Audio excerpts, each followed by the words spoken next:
lu fay antiguérisseuse soxna na fi Fallou Fall di borom xam-xam bi yàlla baaxal ci wàllum seet dalay seetal ci alquran ndox suuf waaye yamul ci loolu yow mi bëgg bayra yow mi nga xamante ni nag dañu laa sànni korte góor ak jigéen yi nga xamante ni dañoo bëgg a sëy yow mi ne ci diaspora bi bëgg li nga xamante ni moo di kayit waaye yow mi bëgg a raxas sa yaram ci eau miracle bi nga xamante ni nag soxna na fi Fallou Fall yor na ko waaye yamul ci loolu yow mi bëgg ci ndomba yu baax yi soxna na fi Fallou Fall ma nga ca cité Aline Sow golf wala nga jokk ak moom ci numéro yi ma lay bëgg a jox 77 551 34 82 wala nga woo ko ci 77 033 37 83. ku internetu Sénégal Buzz 221 mbokk yi di am mbégte ak kontaante bu baax a baax di jàkkaarloog yéen saa su ne nu ñu koy defee rek saa su ne di leen dalal ay ndaanaan wala ay kilifa yi nga xamante ni yéen a ngi leen di bëgg a gis fii à travers Sénégal Buzz 221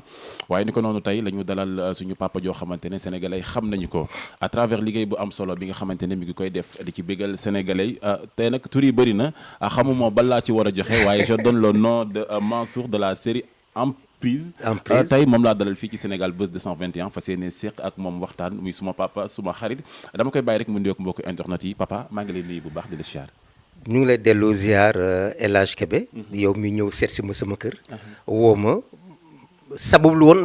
kii bi nag rencontre bi depuis longtemps parce que musoon nga fi ñëw wax ma mais bëgg moon jël parole bi parce que temps yooyu Emprise dafa nekkoon en exclusivité donc man j'avais pas le droit di wax ci Emprise alors que ñi ko produire waxaguñ si donc voilà donc maa ngi lay sant tey ba nga ñëwee seet si ma pour mu wax ak askan bi maa ngi nuyu askan bi donc bonjour bonsoir tout le monde di bëgg nag si yéen ñu ñuy seetaan tout le temps bu ñuy def suñu cinéma ngeen ñuy seetaan en tout cas merci c'est à vous d'apprécier ce que nous faisons bu baaxee bu bon la donc yéenay suñu professeur yéen ñuy noté voilà macha allah ñoom ñooy professeurs yi ñoom ñooy noté waaye laataa ñu door li nga xamante ni moo di waxtaan bi ñi nga xamante ni à chaque fois ñoo ñuy gunge ci li nga xamante ni moo di liggéey bi di fansi ak soppey tey ñu am occasion jàkkaarloog yow fii ci Sénégal Buzz 221 yan kàddu nga yëkkati ci fansi ak soppey mais di leen gërëm di leen sant parce que moi je dis bu fekkee ne da nga def sa cinéma comme ni ñu ko waxee wala nga même booy def sa liggéey booy def liggéey bu amul client liggéey bi du sotti booy def tamit cinéma bu amul spectateur du sotti booy bind si livre bu amul lecteur du sotti donc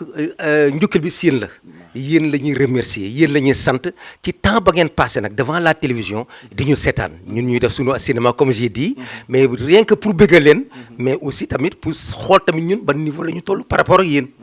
waaw parce que yéen ay nekk suñu baromètre boo leen tàccoo ñu kontaan boo leen meree ñu sëgg yaakaar naa ni fu mu nekk nii merci beaucoup voilà kontaan ngeen bu baax a baax ci liggéey bi nga xamante ni aussi indil ngeen ko sénégalais sénégalais yëpp apprécier ko ñuy ñaan suñu borom yokk bu baax a baax li nga xamante ni moo di liggéey bi waaye damay dooree wax kàddu yi ci li nga xamante ni aussi papa ci la sénégalais yëpp xam muy milieu cinéma ñu bëggoon a xam tuuti rek début carrière bi jaar-jaar yi ci li nga xamante ni moom la sénégalais yi gën a bëgg a xam ci yow man du ma ko tudde carrière donc dama dugg ci mbir mi comme bu fekkee ne benn karaw bu wadd ci benn soupe la quoi comme on dit un cheveu qui tombe dans la soupe du sama formation dama si dugg noonu rek pourquoi dafa amoon moment ba nga xam ne sama doom yi dañuy ay xale la ñu woon quoi donc au niveau de la paroisse mu amoon benn paroissien ba nga xam ne mu ngi doon yëngatu ci milieu audiovisuel mu gis xale yi mu bëggoon xale yi def publicité alors mu dugal sama ñaar doom ku góor yu jigéen ñu commencé def publicité mais j'étais un peu gêné parce que ñoom privé catholique lay nekkoon et chaque fois bu fekkee dañuy dem bu ñu dem defi seen publicité yi doon absenté école et le lendemain il fallait que je me justifie quoi ou bien que je les justifie munu moon tout le temps nag di justifier ci lu mel noonu parce que sama doom day jàng tollu fu mu wutee xaalis à un moment donné j'ai dit aux gens là on arrête tout parce que man je privilégie jàng bi que wutum xaalis pour xale yi quoi c'est bien peut-être am na lu ñu si jàng mais day nar yàq seen jàng alors gars yi gis ma ne nee na ñun dañuy soxla benn pas bu mel ni yow bu ñuy def yenn sa publicité bon j'ai dit bon voilà beneen domaine la ci man parce que bu mu ci duggee yàggul tellement juste mun naa ne ci idole laa duggee ci affaire réellement mais avant je faisais un peu de publicité donc j'ai fait de la publicité pour certaines boîtes donc voilà des boîtes yi xam nañ ko des boîtes internationales ça a eu l'avantage de plaire à certaines personnes et Evan Prop approché ma ne dafa bëgg ma jouer ci idole ba ma nekk ci Idole maa ngi doon jouer rôle Rodriguez.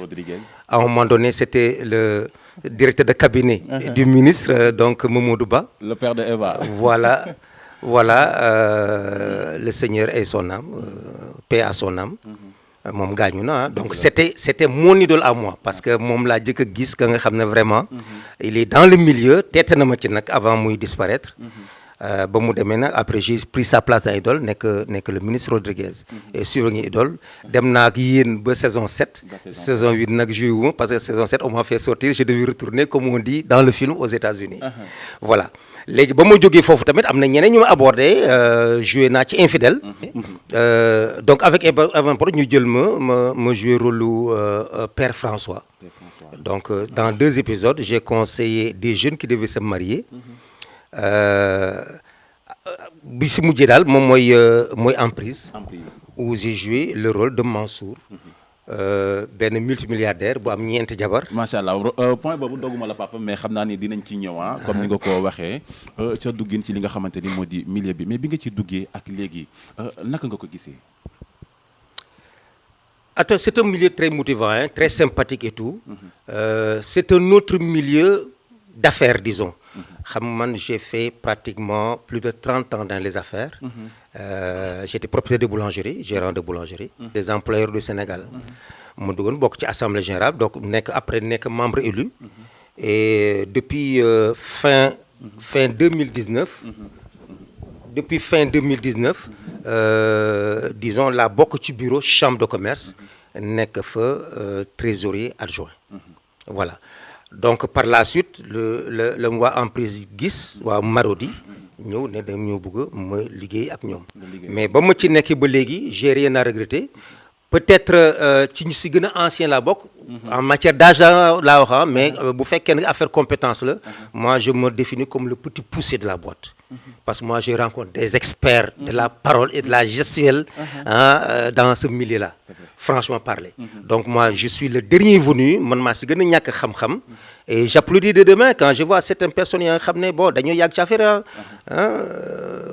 ku mel nu Ndey Kumba ma nga xam ne mooy sama jabar Fatou la ku mel nu Django ma vois même maître ci écran bi donc mon premier maître waxoon naa leen ko léegi c'était Mamadou Ba qui est décédé paix à son âme moom nag c'était vraiment mon idole quoi parce que moom ma jëkk a orienté moom ma jëkk a wax nan la ñuy agir ci affaire bi donc par la suite la rencontre beaucoup d'autres personnes donc ñoom Adjara Fall elle est à Sorano ñoom Rabi nga xam ne moo doon sama deuxième femme ci Emprise moom elle est à Sorano Django tamit qui est à Sorano et beaucoup d'autres personnes bëgguma lim ñëpp quoi parce que ku lim juum am na ña nga xam ne ils ont fait les planches am na ña nga xam ne ñu ngi leen xam à travers justement ces séries audio télévisées donc des gens très bien des gens très bien et non seulement ça donc ça sont les acteurs mais côté technique aussi avec le côté administratif sont des gens qui sont formidables au côté technique moom vraiment les gens man damay naan souvent sax dañ may beral loxo parce que bu ma defee la xam naka sudul noonu kenn du ma jéem wax nii wala wax na leen alors je les remercie pour ça pour leur compréhension parce qu'à partir d'un certain âge souvent on a de petits trous de mémoire bu fekkee ne dañuy def yenn prestations yooyu mais chaque fois qu'il s'agit de reprendre les gens on me fait reprendre sans violence sans animosité sans un regard de travers mais vraiment on fait ça d'une manière comme bu fekkee ne ay morom la ñu woon quoi sur le plan administratif exactement pour Evan Prod comme pour Marodi parce que ñoom laa nekkal ak une fois mosoon naa nekk Kadia Sall aussi mais les gens sont impeccables quand il s'agit de respecter les contrats franchement j'ai jamais eu de problème avec les contrats li ñu la wax toujours noonu la demee bu la waxee ñëwal production boo ñëwee da ngay fekk yëpp a taxaw et cetera heure ba nga wàcc ngay wàcc et cetera donc y a pas de problème à ce niveau là. à ce niveau là macha allah muy lu am solo loo xamante ne aussi ñu ngi saluer bu baax a baax équipe bi nga xamante ne ñoo yor liggéey bi mais aussi dañuy ñëwaat ci li nga xamante ne papam jamono ji comme ni nga koy waxee da ngeen indi beneen façon comédie bi nga xamante ne xëy na sénégalais xamuñu ko woon. ci ginnaaw dañu daan gis commune boo xamante ne waaw gis nañ ni mu demee woon mais bii pas da ngeen ko gën a yokk li nga xamante ni tey mooy originalité boo xamante ni da ngeen koy indi Sénégalais ñu bëri ne da ngeen di jéggaani indi yëfu tubaab bi dañoo bàyyi li nga xamante ni mooy originalité Sénégalais yi ak li nga xamante ni ñu ngi koy joué lan nga ciy wax ñi nga xamante ni aussi ñooy Sénégalais. loolu amoon na temps yoo xam vraiment gars yi novelas la seetaan même au niveau de nos télévisions locales toujours ay affaire tubaab lañ daan indi muy ay série tubaab muy ay cinéma tubaab chaque fois loolu lañ daan indi mais nag nañu dolli sant yàlla ba nga xam ne Sénégal jël nañu relève bi parce que quand même c'est un créneau très porteur et je crois que nit ñi tamit dugg nañu si avec beaucoup de conviction au départ bien sûr bon xam nga ku jàng nag saa yi bu fekkee doo jàng rek nekk agrégé booy jàng d'abord syllabaire ngay jàngee après nga commencé yokk livre am jàng mais je crois que maintenant les gens sont pas experts même ci prise de vue même ci son yeeg yëpp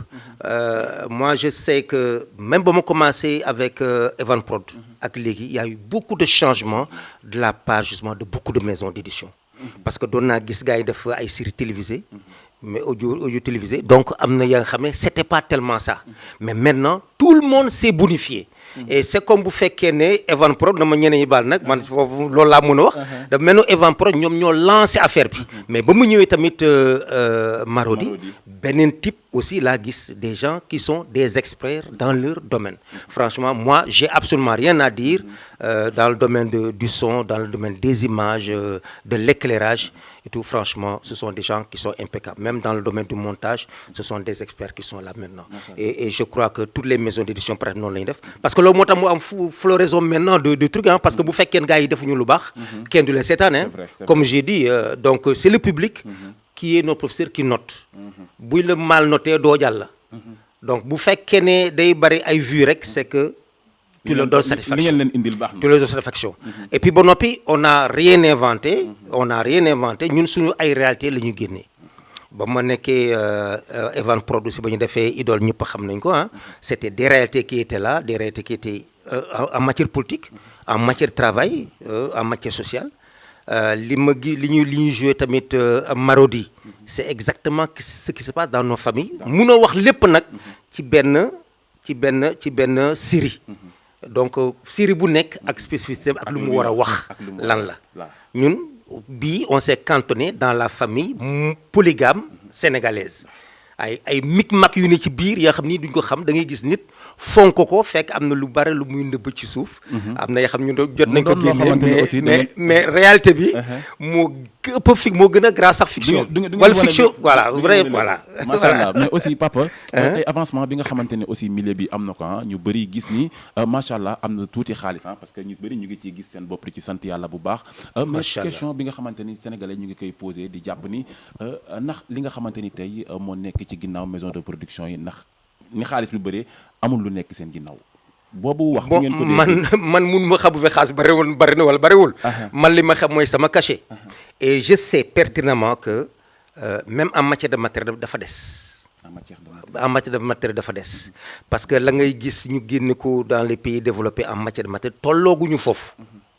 ba noppi benn problème bu rëy bu gaañ am parce que xam nga souvent gars yi il faut que ñu changer ay décor yu bari nga gis ay kër yu ñuy louer la yenn saa yi nga am problème même pour louer certaines maisons loolu c'est un grand problème te parce que c'est dafa nekk benn secteur ba nga xam ne dépense bari na nag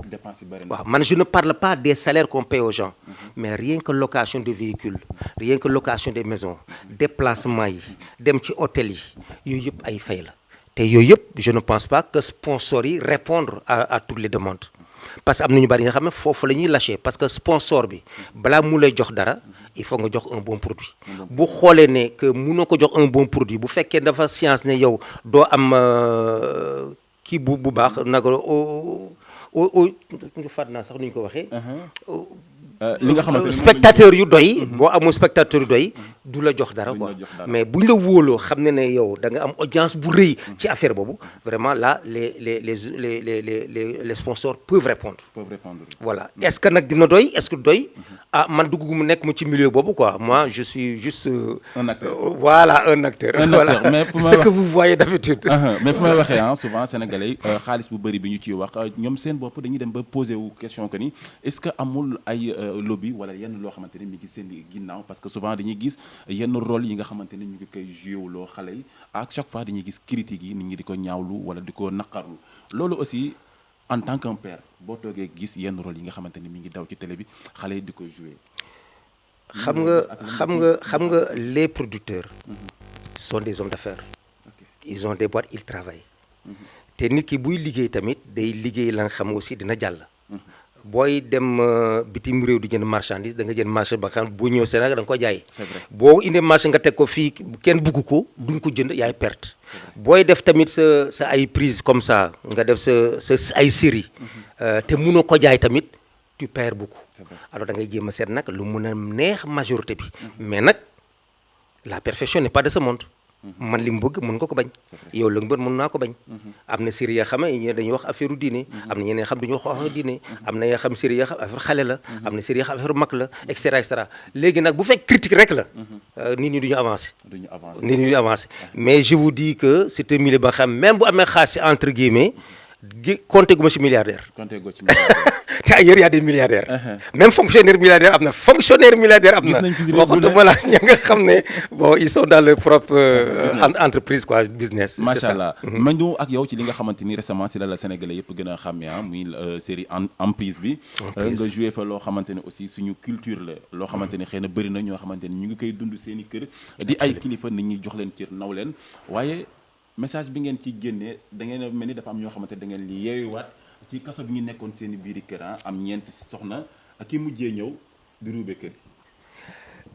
mais kooku c'est purement sénégalais donc voilà des gens qui sont am na sax man maa ngi joué rôle nit ko am alal. ci série bi. mais am na ñu am ñeent jabar te presque amuñu dara. moi j'ai vu des gens yoo xam dañuy am jabar mais jabar sax ñoo leen di yor. ko bare na am na benn cousin ba xam mës naa ko wax yow da nga takk jabar mu yor la. parce que bari na ay jigéen yoo xam surtout les takkoo la. takko yi ñooy gën a toppatoo seen jëkkër yi que seen jëkkër toppatoo takko yi. loolu nag mooy problème bi quoi.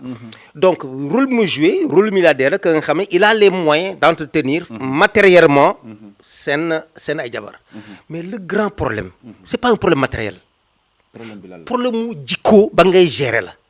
parce que da ngay gérer ñeenti jikko.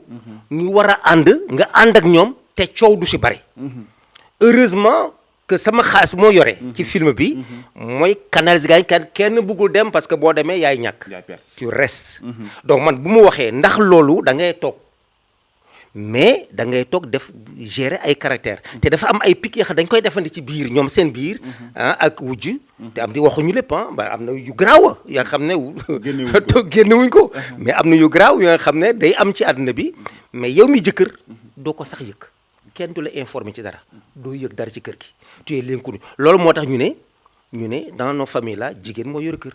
góor yorul kër da ngay dem indi rek ñu lay nax rek loolu moo tax ñu toog emprise moi je suis sous l'emprise de mes femmes. de la première notamment et de la dernière. même de la troisième ma xam war a yore sama compte yi bu mu waxee noonu la bu mbañee noonu la li muy def moo ko xam. xaw ma keneen ka nga xam yaakaar naa ne moom deful dara mooy rabbi sama deuxième femme ka xam sama mbokk la. moo nekk sama interface entre man ak sama ay mbokk. donc ci dans le film donc loolu moo doon rôle am quoi. mooy rôle am mais encore une fois ku jigéen ki dafa ñëw bu ñuy wax dafa ñëw après 6 mois de mariage elle a voulu que ñu bàyyil ko lépp quoi. te loolu aussi ñu bàyyi ko ay bi yëpp quoi ma ne ko nag saa yi kooku c'est pas de mon rôle dama laaj ko ñeneen ñi mais aussi fi may gën a insister mooy ci li nga xamante ne da ngeen ko wan sénégalais yi. tey nit dina nekk ak jabaram ba dara dul dara mu am deuxième femme mais dañuy xool souvent kii mujjee ñëw day mel ni kii ñëw pour tas kër gi. loolu bëri na ci kër yi ñi nga xamante ne ñooy seen i jabar ànd ak yow ba mu métti bi mais bu neexee rek ñu bëri dañuy fàtte seen i aw. mais xam nga affaire bi nii la demee dans la région musulmane nit góor am na droit jël ñeenti jabar te dafa am ay charte ya nga xam ne day tegu ci kawam quoi nii la koy doxalee mais ci biir doxalin ci biir kër gi relation yu am bokkul ak charte yu wax xam nga charte yu wax da nga ko dëlal da nga ko dëkkal da nga ko dundal da nga ko defal ni mais waxtaan yeeg jikko yeeg affaire yu ndaw yeeg ba affaire yu sew rek kenn du ko wax te gis nga même doom yenn saa dañu ko gënaale pourquoi parce que boo amee sa doom ba xam dafa li déggal di jàng bu baax boo ko yónni mu dem boo ko ne toogal mu toog mais kooku souvent ngay gën a bëgg que xale ba nga xam ne aussi doo xam sax si la nekk jabar tamit c'est exactement la même chose jabar ju lay déggal sa xol si moom lay gën a jëm moom ngay gën a confié wu ko jabar ja xam dul déggal et malheureusement dans notre société awa boo nekk awa rek le plus boo demee à un moment donné da ngay wàccee sa loxo boo amee ay doom yu mag da nga yaakaar ne doom yu jigéen yooyu ñoo war a sëy seen pap lépp si doom yi nga koy teg booy yow boo da nga ne ci biir kër nekk awa sa doom mag na booy waxtaan sax ci néegu xale yi nga dem waxtaan yi xale yi seen jataay nga dem toog yi sa jëkkër da nga koy bàyyi mu toog fële pourquoi parce que da nga nekkoon xale nag ba nga ci toll yaa ngi doon toppatoo sa jëkkër mais dem na moment ba nga xam ne da nga yaakaar da nga saxi reen yooyu mooy doom yi nga daal di bàyyi sa jëkkër dem féete foofu sa jëkkër nag bu sentiré ne effectivement que dafa wéet xol day wéet xol bu wéet nooy def doo wuti keneen mais doo dem wuti màgget doo dem ko wuti ka xam sëy na ba kii sëyam da ngay wut xale bu ndaw ba xam dafa am dara lu muy prouver mais comme c'est comme dans une équipe les nouveaux là bu ñëwee toujours ñoom ñu wut lu ñuy prouver ñeneen dañuy jéem a maintenir rek mais les nouveaux ñuy ñëw ci équipe bi ñoo am dara lu ñu prouver ñoo war a gën a góorgóorlu et c'est partout ailleurs dans toutes les boîtes même liggéeyukaay les nouveaux ñooy gën a xarañ les anciens kër tamit noonu la demee malheureusement aawo yi dañuy dem ba croiser les bras les derniers là ñooy ñëw am dara lu ñu prouver di def ay affaires yoo xam ne moo la yëngal nag saa waay kon aawo ne na farlu balaa wu yeneen wujj yi di ñëw gis nga parce que ñàkk a farlu day tax góor ñi di leen taqalu day wàññi wërsëg mais aussi beneen point bi nga xamante ne sénégalais ñu bëri ñi nangu nañ ko ñi nanguñu ko muy mbëggeelu mag ak xale parce que gis nañ ni moom moo am sa digganteeg Wouly te société bi am na ñu koy dund mais nit ñi dañ ko nangu te gëm parce que jàpp nañ gone bu duggee ci mag rek intérêt moo tax waaye mbëggeel mënu faa am. xam nga mbëggeel amul âge xol amul âge. xol day dem ba nekkaat xolu xale. pourquoi parce que xam nga on a vu des jeunes yoo xam ne dañuy teel a màgget. jeunes yu teel a màgget. ils font plus que leur âge. da ngay jeune 50 ans wala un petit vieux de 50 ans. mais bu da nga yaakaar ne 80 la am. ndax xol bu naqari. nga gis benn paa moom 80. nekk xale bu tuuti di def sport di dem di ñëw di sol ay affaire am. nga gis fan lay jaar. mais bànneex moom biir këram la. kër dafa am solo ci nit. bu fekkee ne tu as une maison équilibrée. da ngay rajeunir feebar dafa bari. mais quand tu as une maison déséquilibrée. famille day yàqu. te bari na ay góor yoo xam ne dañuy AVC malheureusement wala teel a dee ndax lan ndax problème yu ñu am seen biir kër moom ndax du ay problème mu biti bi problème yu am si biir kër yi la de testu nga xam ne bu fekkee ne takk nga jabar mu nekk xale bu ndaw ba xam am na dara lu muy prouver di la defal yenn yaa nga xam ne kenn du ko defal te kële après elle devient aigrie elle devient tellement aigrie nga xam ne tu deviens même son ennemi yow te pourtant mu doon sa jabar de ñu ne nag yow da ngay jéng wala demee fekk jéngu moom moo nekk sa ennemi moo lay jëkk a xeex dernière bi day jéem a positionné donc parce que jikko xale la day jéem a positionné mais buy positionné di la defal yenn bànneex yi mais xam nga nag saa xol il faut mu jéng nag ku lay defal lu baax nag il faut nga defal ko tamit lu baax ku def lu rëy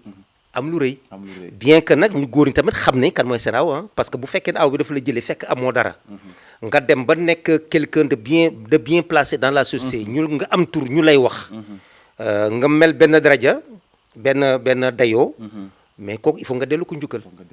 il faut nga dellu doo ko fàtte mais malheureusement ci waxu jigéen ñi toujours ñoom ne da nga ma def lii da nga ma def lii da nga ma def lal mais kooku du intention góor parce que yaakaaruma góor takk jabar pour divorcer wala takk jabar pour créer problème ci biir këram problème daf koy daf si biir kër voilà te aussi li nga xamante ne moo koy faral di indi lu bëri rek ci biir jigéen ñi la bare na ci de man de jigéen na ñooy sama xarit de ñooy sama xarit ñooy sama mbokk ñooy sama yaay ñooy sama ay sœur ñooy sama ay doom jigéen ñooy sama jaar ñooy sama lépp ñoom laa faral nag mais quelque fois na ñoom ñu def ay affaires yoo xam ne naka sudul noonu loolu la mais nag ñoom ñoo tax ñu nekk parce que peut-être yooyu sax mooy indi un petit piquant ci sunu àdduna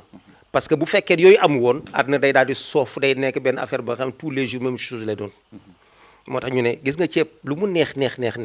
boo ko lekk tey lekk suba lekk ginnaaw suba bu yàggee mu naqari bu yàggee mu naqari mais beneen point bi ma ciy gën a laalaat ba tey damay des ak yow ci biir emprise parce que li mu laal dafa bëri fi nga wax damay duggaat ak yow ci beneen point bi nga xamante ni aussi ñoom it ñu ngi koy def rien que pour ku ci ne mën a téye sa jëkkër parce que dañuy dem ba nu ñuy duggee si mystique bi sax yow seen borom kër yaay nekk au danger lu ne lañ lay jox lu ne ngay lekk lu la ngay naan loolu aussi mentalité boobu noonu jigéen ñi yor si seen jëkkër mais jàpp na ko demul ci sëriñ wala ko sungu fu reenu rek yow doo moom sa jëkkër xam nga loolu cosaanam c'est pas la maison c'est pas la famille cosaan c'est la société nit ku nekk nuñ ko mooñee rek lay mën a mel quoi fa nga juddoo cosaan na ko loolu nga mën a xam bu fekk xamoo ko it da ngay moytu ay xarit yu lay dugal ci yenn yi loolu dafa am dans nos sociétés on a beau rejeter ça mais dafa am dans nos sociétés te malheureusement kenn musu la gars yi bu ñu koy def dañ lay làqu dem di ko def nag am na yu bari yoo xam ne daf lay dal wala mu nga yaakaar ne feebar la wala leneen fekk ay côté mystique la lay defal da xamoo ci dara c'est vrai que ci idole dafa wuti parce que idole Ouli li ma defoon c'était pas pour yàq ma man. en plus waaw ci Ouli ci idole c'était pas pour yàq ma en fait def ko def pour ma gën a mën a sama boor. si waaw bànneexu boppam la voilà yaayam mooy gën a nekk bandi nag yaay ji mooy bandi bu rëy bi parce que xam naa ne am na la xam ñàkk na ko mu bu ko def doom ji quoi moom lay fàttaliku sax. maman Amélie Mbaye. vraiment sama goro voilà. waaw léegi mu jox Ouli def ko parce que tamit ñoom lu ñu bëggoon moo di vraiment doom bu góor bi na taxaw. donc yaay lu mu xalaat ne bon il faut ma nekk góor réellement nekk ci sama pleine capacité possession de mes capacités. pour am loolu. loolu am na loolu day am ci kër yi. yenn saa yi femmes yi sax dañuy dem wut ay produits ñëw def ko mais jal-jal yeeg cuuraay yeeg affaire yooyu ça entre dans ce cadre là. mais c'est moins grave. mais parce que yenn saa yi tam ñu jox la ay affaires yoo xam góor yoo xam daf koy yàq ah. daf koy yàq même jigéen ñi souvent dañuy diw ay affaires yoo xam souvent dañu leen yàq tamit seen côté bopp. mais li gën a bon mooy dem defal ma sama jëkkër la nga xam daf may nopp man dong. def ma sama jëkkër ba nga xam ne dootul bu demee fële du nekk góor. defal sama jëkkër la nga xam ne dina xam ne kii dafa ay gaaf. comme Fatou nu ma def. di yàq sama lal. comme ça ma bàyyi Ouli. di naan dafa ay gaaf pour ma fase ko. yooyu yëpp day am dans nos sociétés. ku nekk ak nu muy doxale am na ñu baax am na ñaa xam ne baax nañu lool. mais quelquefois influence yu bon yi. ñoo leen dugg. mais nag bu fekkee ku nekk dafa xamoon place am rek xam ne bañ ko takkee. sëriñ amu ci woon buñ ko fekkee dañ ko defoon noonu rek àdduna bi dina neex to sëy dina neex sëy yu bari dina neex quoi mais malheureusement aussi dafa ay jigéen ñi nga xam ne dañu am jikko gëléem tey nekk ci kër gi di suntu kër jàmbur lan moo nekk kër jàmbur kan la moo nekk kër jàmbur kële mu gën a mën a yore jabaram kële mu ëpp fayda et cetera ba bi créé ay problème yu kenn xam ci biir kër yi et c'est dommage macha allah mbokk yi yaakaar naa ne mi kàddu yu am solo yoo xamante ne xëy na partagé nañ ko ak ñi nga xamante ne ñoo ñuy bàyyi xel ni ñu koy waxee rek saa su ne bëgg nañu bu ñu dalalee ñenn si ñu ay invité mu doon jotaay boo xamante ne képp ku koy bàyyi xel wala nga koy seetaan di nga ci jëriñu te jàpp nañ ni kàddu yi nga xamante ne sama papa yëkkati na ko fi dina gën a dolliwaat li nga xamante ne mooy xel suñu mbokk jigéen ñi ku ci ne gën a xam aussi sa toogaay sa biir néegu sëy waaye góor ñi nga xamante ne aussi ñooy yor soxna yu bëri yaa ngi leen di jox expérience. mais dama bëgg benn justification bu ndaw parce que souvent am na gars yi xam ne dama jéng lu tax ma jël këru Fatou maye ko. waaw lu tax loolu man sama maman man loolu man sax dafa maa métti. Fatou dafa nekk sama jabar. ñu jaar fu nekk. ci moom laa amee alal. ñu am kër gu rëy. sama doom yëpp juddu ci biir kër gi. oh c'est la maison familiale. c'est la maison familiale. loo am leneen rek plus la. boo amee beneen kër ñaareelu ko ñetti kër doo fa dëkk mukk. yooyu da nga koy def lu luwee ko. il s'est trouvé nag. Fatou dama ko doon tabaxal kër. pour may ko. mais c'est trouvé aussi sama jabar yi notamment Ouli kër yaayam la nekkoon. mais kër yaayam bu mu fa demee des fois aussi ça me pose problème. da nga jéng. waaw mais jénguma ça me pose problème léegi parce que juróom na ma doom bu góor. te man bëgg ma sama doom bu góor juddu ci kër location wala feneen. ma ne kaay ma may la kër gii ma may la kër gële. donc ma jël kër bu ma war a jox Fatou. ba ma doon tabax pareegul sax pareegul woon de. kër gi mu doon tabaxal Fatou ma jox Ouli pour ñu yeggale ko. mais Fatou pourtant propose naa ko benn kër de moom moo bañ mais xam nga jikko jigéen rek. waaw parce que foofu dafa am benn orgueil ba xam ne comme ñenn ñu ko waxee c'est l'orgueil mal placé. ci côté jigéen mais non man dama ko juste ne sama alal la mayu ma la ko donc fekk boobu benn affaire bu ndaw dama ji nga côté boobu rek mais garaawul quoi. waaw mais puisque ñàkk nga lii mun nga am leen lu gën a garaaw. muñ la rek parce que muñ na ba tollu fii mënu muñaan ñu tabaxal ko benn kër ba xam daf koy loué d'autant plus que man milliardaire la xaas du xaas da manqué. du manqué. voilà xaas manqué am na ñoo xamante ne daal xam naa ne mënuñoo yor ñeenti jabar ndax dañuy jéng genre jaru may tudd tur ba am suturaal leen rek. mais dégg lu mu la wax. ñeenti jabar. question jikku la. du xaalis bi. boo mënee gérer jikko ji. mooy problème bi moo tax am na jigéen góor ñoo xam dañuy neex làmmiñ bu ñëwee fii dañuy wax lu neex dem fa lu wax lu neex du ñu wax fenn fu ñu dem duñu ko wax lu naqari femme bi yaakaar na moom rek la bëgg fekk fu mu dem il répète la même chose mais loolu la manière la aussi de maintenir les gens c'est un peu comme en politique en politique naxee la rek da ngay nax gaañi rek ba jàll quoi boo jàll ba génn fa rek nga ne ba naxee mbaay voilà noonu la quoi jabar tamit kër tamit noonu la da ngay naxee ba génn si en fait du naxee soit tu gères les caractères des individus ba nga si mën a génn et les gens il y a des gens qui sont très compétents pour gérer certains caractères dans le temps moo tax Mao Zedong nee na on peut tromper une partie du peuple tout le temps on peut tromper tout le peuple une part du temps, mais on ne peut pas tromper tout le peuple tout le temps. Donc cette partie du peuple là ñuy tromper tout le temps mooy ña nga xam ne ñoom nga amal affaire. Malheureusement il y a des gens qui sont là qui vous trompent tout le temps tout le temps tout le temps. mais seulement di am ña nga xam ne kenn du la nax ci biti. kenn du leen nax gis nañu lépp. mos na am benn mag bu mu mën a expliquer mu ne dafa am benn paa bu amoon 4 soxna. waaye pour bañ kenn mer daf leen woo ku ci ne bu ayee ci yow yëkkati dërëm may la ko. gis nga la yow laa gën a bëgg. un jour viendra mu woo ñëpp ci biir kër gi. ne leen wax dëgg fa yàlla yéen ñëpp samay jabar ngeen. waaye ki ma ci may dërëm bi laa ci gën a bëgg. gis nga ku ne jàpp ne moom ku ne voilà duñ ko wax sa morom kenn wax. stratégie boobu noonu moo yor gis nga même kenn ki bu demee si morom ne ko man may na ma dërëm. kooku du ko gëm. du ko gëm. ku nekk day jàpp ne loolu la. macha allah loolu nag noonu la ñuy gérer. kër d'une manière générale. comme ni ñu ko waxee wax dëgg baax na. mais malheureusement am na yenn situation yoo xam ne bu wax tout le temps dëgg tamit day yàq yu bari de. waaw loolu moom. dëgg la dëgg la macha allah mbokk yi Mame Ali yaakaar naa ni suñu temps mi ngi ñuy bëgg a xaw a xooj tuuti waaye lépp rek ci waxtaan la boo xamante ne am na solo ci société bi. am solo aussi si ñi nga xamante ne ñooy bàyyi xel di seetaan lenn ci li nga xamante ne moo di série yi waaye day baax aussi ñu toog ñu mel ni ñi nga xamante ne ñooy jouer série yi ñu leen di indilaat ay leeral bu baax parce que léeg-léeg rôle këf nit ba mu jàpp ni diw mii baaxul wala diw mii dafa lee waaye c'est juste pour wan leen li nga xamante ne moo ne ci dëkk bi wan leen li nga xamante ne moom la nit ñi di dund waaye du jukkoom kooku am na xam nga le produit souvent am na rôle yoo xam ne duñu ko jox n'importe qui. c'est vrai. dafa am ña nga xam ne ay rôle yi nga xam ne am nit ñi nga xam ne seen profit moo gën a correspondre rôle boobu que beneen profit. am na ña xam nu ñuy waxee. doo li mën a jox yenn rôle yi. waaw nit ki producteur bu ñëwee bu ñu def casting dañuy xool telle personne tel rôle lañ ko jox. telle personne tel rôle lañ ko jox ba nga xam ne yow bu ñu la jox rôle bi da nga mun a jouer sa personnage réellement parce que nit ñi loolu la ñuy xaar ci loolu da nga war a fàtte ne cinéma nga nekk dafa mel ni réalité man nag am na ñoo xam ne dañu naan bon je joue comme dans la réalité wala je parle comme dans la réalité parce que amul benn fruit ma def j'essaie d'être aussi naturel que possible peut-être c'est une force peut-être c'est une faiblesse bon mais les gens loolu lañ ma wax ne ni ñu la xamee noonu ngay jouer voilà donc c'est la réalité des choses quoi. wóor na ma ne am na yenn rôle yoo xam tey boo bëggoon jox moom dina xaw a jafe. temps yi la passé rek lañ mën a wax ne yow mënoo xuloo. loolu moom xam naa ne xuloo loolu la mais par contre am na ñoo xam ne ce sont des experts en querelle. xuloo rek jox leen ko. jaru sax nga leen bindal. dañ lay bindal téere xuloo lañ lay indil. am na ñoo xam tey boo leen xuloo ñaari baat. saa yi duñ ko mën. loolu dafa am maman Fatou moom xam naa kenn du ko bindal xulo yii experte la kenn du ko ci bindal xulo ñu nuyu ko bu baax au passage maman di ko ñaanal sama awo bi suñu awo suñu yaay ñu ngi lay nuyu bu baax a baax mais papa comme ni ma ko waxee rek jël nañ temps bi waxtaan bi neex na te aussi li ñu ci bëggoon rek yaakaar naa ne ñu ñuy bàyyi xel dinañ ko ci ama pour bañ la téewaat bu baax rek ba ma lay bàyyi rek nga jox li nga xamante ni moo di dernière carte bi laata ñuy tëj. Bon, tu m'avais parlé un peu pour moi un peu ci chambre de commerce parce que quand même sama liggéey rek du woon nekk acteur cinéma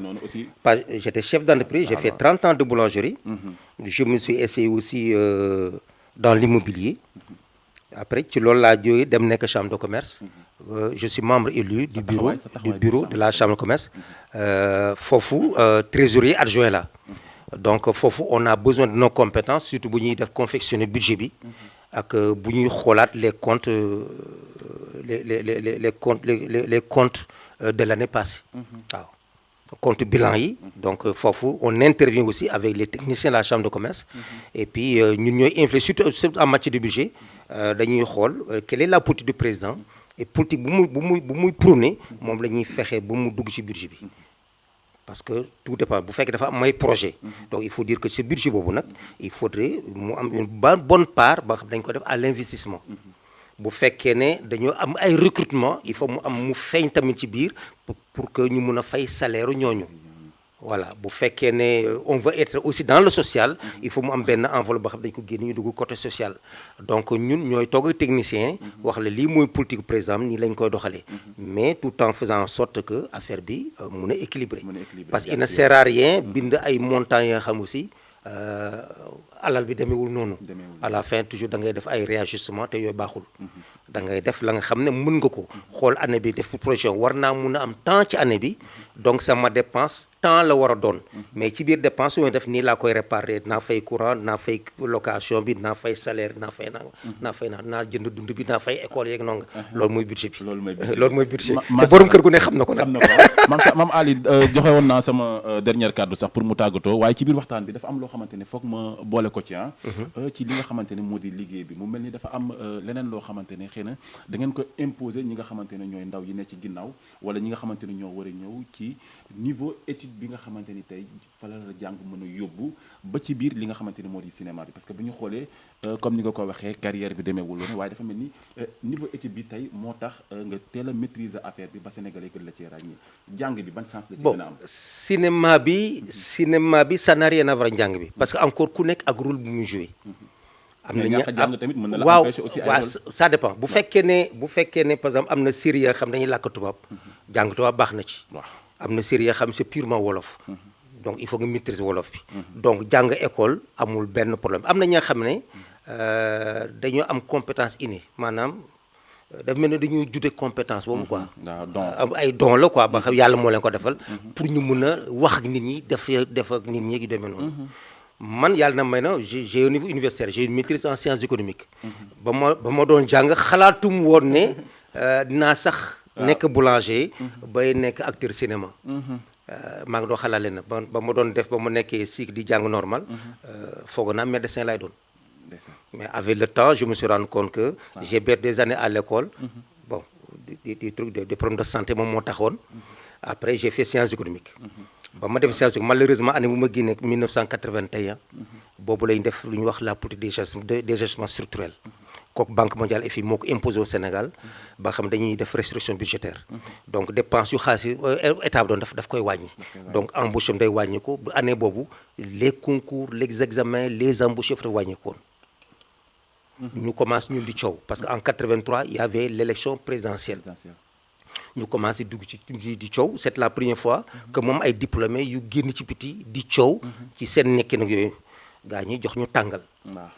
bi moo di opération maîtrisard bu ñuy màcc waaw dañ ko màcc mais am na ñi nga xam ne seen biñ sax damm na ci tàngal boobu quoi dañoo yee tàng bi dammoo waaw mais nag heureusement pour man j'ai fait quand même 30 ans lépp lu ma am ci boulangerie laa ko amee macha allah et j'ai vu toutes sortes de choses la xam jàngalu ñu ko université l'honnêteté de l'homme sénégalais waaw parce que foofu laa xam ne lan mooy nit du nit ku ñëw rek présenté yow avec un visage d'ange gis nga derrière ce visage d'ange là y a un cœur noir qui est là la nga bëgg moom la gaa ñu bëgg ay nit yàq la ak naan ndox la yemale sàcc sa alal yàq la ak naan ndox la yemale tu as compris mais quand même j'ai pu m'en sortir je ne pleure pas parce que maam foofu laa ko amee nit bu fekkee ne waroo nekk milliardaire du nekk milliardaire maa ngi sant yàlla parce que quand même musuma tàll sama loxo may ma lii wala defal ma lii musuma toog bu am problème facture de quelque nature que ce soit donc sant yàlla n'est-ce pas léegi nag cinéma bi c'est un plus comme ni mu waxee sama doom yi ñoom ñoo taxoon ma dugg un peu dans le cinéma parce que mu ngi commencé ci ay publicité ba dugg dans le cinéma j'ai même joué un film mu tudd Zéro lañ ko tuddee Zéro ma joué romb lu rul benn imam bi mu ñu tudd ko Chérif ci fin film bi dañ ma bombardé maanaam dañ ma envoyé benn missile quoi mais voilà film génnagul Sénégal mais ba ma ko mujjee laaj daal mu ngi nekkoon ay booru Colombie xaw ma gars yi dañu doon tradition en tout cas fii lañ ko joué mais daal bon gars yi mu ngi doon génn feneen daal peut-être un jour daañu ko fi gis quoi voilà merci beaucoup papa ci jàkkaarloo ak yow comme ni ma ko waxee rek ma bàyyi la rek nga jox dernière kàddu ñi nga xamante ne ñoo di internet bi ñu daal di tàggatoo en tout cas Kébé maa ngi lay gërëm Senbuzz Sénégal Buzz 221 Sénégal Buzz merci beaucoup mun ngeen fi ba ñuy ñëw man dama xam sax loolu nga tànn ma parce que ñu ma gën a compétent ñi ma gën a xam secteur bi ñoom ñu ne ci dëkk bi bu ma la joxoon ay tour da nga wër ba fatigué xam naa ne moom da nga def 365 jours sur 365 jours da nga wut da nga def am benn gaayen da nga bëgg a def mu ne am 366 mu tëla il faut nga dugaat benn année donc des gens compétents rek moom ñoom ñoo fi nekk donc maa ngi leen gërëm di leen sant di gërëm nag auditeurs yi encore une fois parce que su n'aurait pas été les spectateurs gars yi du ñu nekk lu ñu nekk kon du def benn série ba def ñaar ba def ñett ba def ñeent déedéet pourquoi parce que kooku yéene jugé généralement même film bu ñu ne c'est un navet gars yi noonu la ñu ko def si c'est un navet kenn du ko def seetaan yi parce que neexul du neex kenn mais bu ñu baree audience rek c'est que neex na nit ñi te je crois fu ñu toll au Sénégal neex na Sénégal Canal xam loolu ba créer benn chaîne spécialement ba nga xam ne ay séries sénégalaises lay génne sunu yëf lay génne te boo xoolee boo au niveau de chaque télévision au Sénégal aussi chaque télévision chaque soir am na benn série bu muy génne mais macha allah gars yi nag bon vraiment ils sont ok c'est la compétence à l'état brut yàlla na jàmm yàgg rek yàlla na gën a yokku yàlla gën a may àll nag bu ñu fekkee mun nañu ne milliardaire ñu nekk milliardaire